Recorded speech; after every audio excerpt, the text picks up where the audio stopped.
No início de novembro de 1997, um psicólogo infantil da cidade de Maine, Estados Unidos, entrou em contato com as autoridades locais depois de várias estranhas sessões com seus pacientes. Tudo começou quando um dos pacientes, durante todas as sessões, não parava de falar sobre um amigo imaginário chamado Mr. Smile.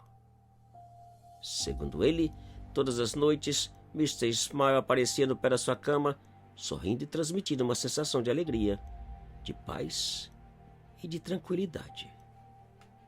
O menino em questão estava sendo tratado por sérios problemas de temperamento violento e depressão. Mas, segundo ele, quando Mr. Smile estava por perto, toda a raiva e a tristeza desaparecia.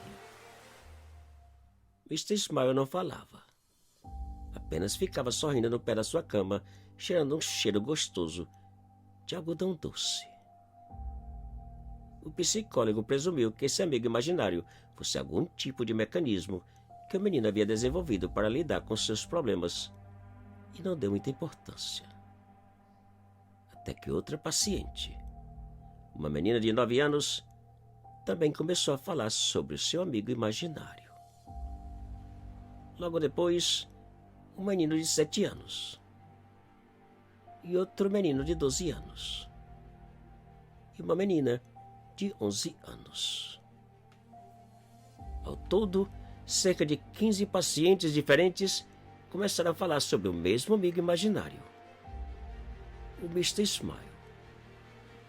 A princípio, o psicólogo atribuiu tudo aquilo a uma simples questão de coincidência. Afinal, muitas crianças possuem amigos imaginários e o nome de descrição do Mr. Smile era simples e comum. Mas à medida que outros pacientes lhe contavam sobre o Mr. Smile, a preocupação foi aumentando. O psicólogo pediu às crianças por mais detalhes sobre o Mr. Smile.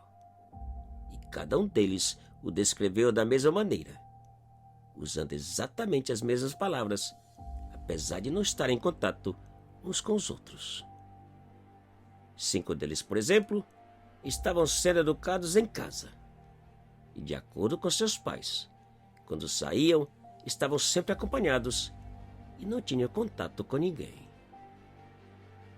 A situação tornava cada vez mais preocupante, pois não havia como cada uma daquelas crianças ter ensaiado ou preparado suas declarações juntos. O psicólogo conversou em particular com cada um dos pais, informando a cada um deles da gravidade da situação e da possibilidade das crianças correrem perigo. Para o psicólogo, estava bem claro que quem quer que fosse o tal Mr. Smile, ele era uma pessoa real que invadia o quarto das crianças no meio da noite. E, baseado nas suas conclusões, pediu permissão para discutir o assunto com as autoridades.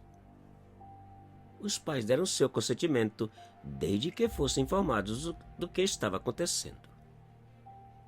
No decorrer da semana seguinte, a polícia chegou e pediu que as crianças dessem mais informações, mais detalhes do amigo imaginário. Nenhuma delas sabia como Mr. Smile entrava no quarto. Quando acordavam, ele já estava no pé da cama sorrindo. Algumas vezes, ele cantava uma canção de niná em uma outra língua que não era inglês, mas que de alguma maneira lhes fazia sentir protegidos. Finalmente, as crianças foram convidadas a desenhar o Mr. Smile, dada a dificuldade que tinham em descrever sua figura, de como ele era ou parecia. Cada uma das crianças pegou um pincel e passou a colorir uma folha de papel até ficar apenas um retângulo vermelho. Quando questionados sobre o que era aquele desenho, eles responderam que haviam desenhado o homem do pé da cama.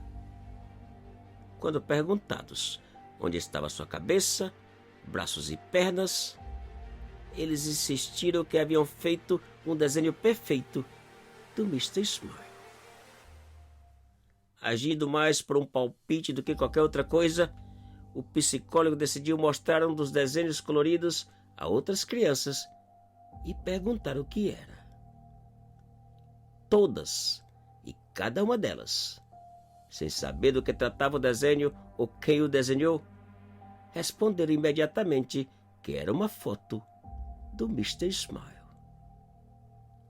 Câmeras e monitores de bebês foram colocados no quarto das crianças para que pudessem ser monitoradas. Muitos dos pais simplesmente pararam de dormir, ficando acordados toda a noite olhando para as telas que mostravam onde as crianças dormiam. Em nenhum momento alguém entrou ou saiu dos quartos.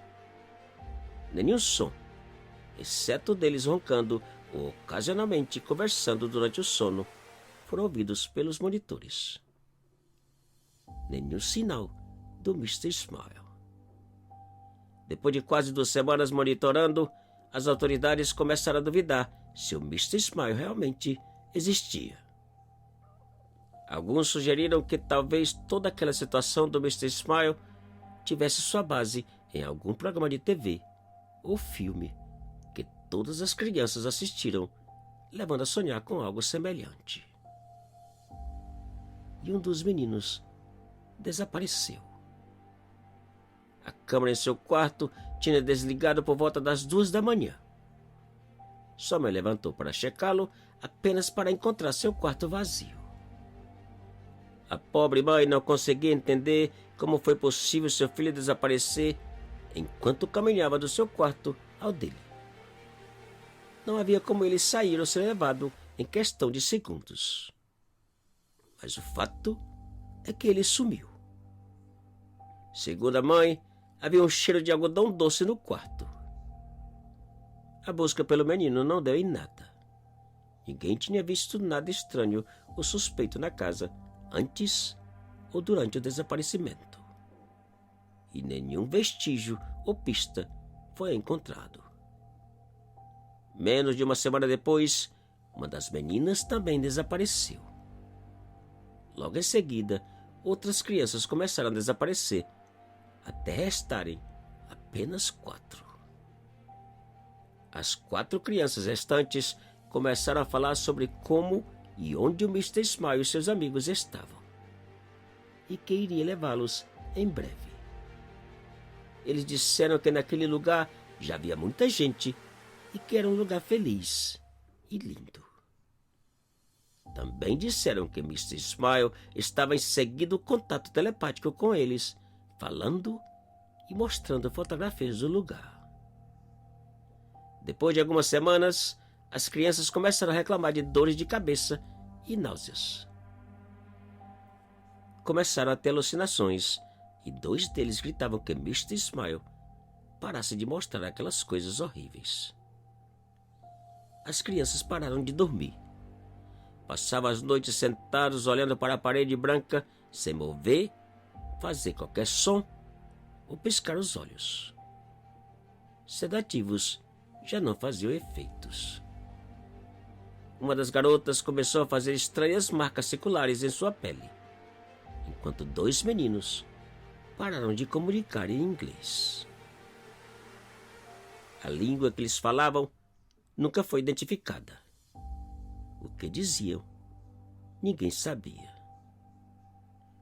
No início de 1999, as últimas 4 crianças também desapareceram da mesma maneira das outras, sem pistas, vestígios ou explicação. O paradeiro de todas as crianças continua um verdadeiro mistério.